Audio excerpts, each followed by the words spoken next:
আপনি যদি 5 ওয়াক্ত নামাজ পড়েন, মাত্র 5 ওয়াক্ত নামাজ, অন্য কোনো আমলও না করেন, আপনার গান শুনতে ভালো লাগবে না। ঠিক আছে কথা? আর নবী সাল্লাল্লাহু আলাইহি ওয়াসাল্লাম কোনোদিন কোনো পাপ করেনই নাই, তার সমাজের এত জাহিলিয়াত তার কাছে ভালো লাগবে কিভাবে? এই জন্য তিনি হেরা গুহায় যেতেন। আপনি কি বুঝতে পারছেন কথা? এই জন্য তিনি হেরা গুহায় গিয়ে থাকতেন, একাকিত্ব অবলম্বন করতেন। সমাজের জাহিলিয়াত তার ভালো লাগতো না। এক পর্যায়ে আল্লাহ রাব্বুল আলামিনের পক্ষ থেকে সেই কাঙ্ক্ষিত সময় চলে আসলো, রমাদানুল মুবারক, লাইলাতুল কদর।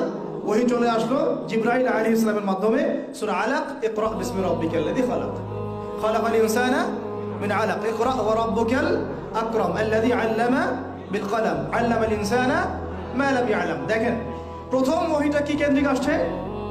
পড়াশোনা কেন্দ্রিক। আল্লাহ পাক কিন্তু বললেন না শিরক করো না, মূর্তি পূজা করো না, ব্যভিচারের কাছেও যেও না, তোমরা একে অপরকে হত্যা করো না, পর্দা করো, যাকাত দাও। আছে প্রথম ওহীতে কি আছে? পড়ো পড়ো পড়ো। এটাই আমরা বলি ইয়াং জেনারেশনকে, যদি আমরা চাই যে আমাদের সোসাইটি, আমাদের নেশনটাকে পরিবর্তন করতে, লেখাপড়ার এবং জ্ঞানতাত্ত্বিক বিপ্লবের কোনো বিকল্প নেই।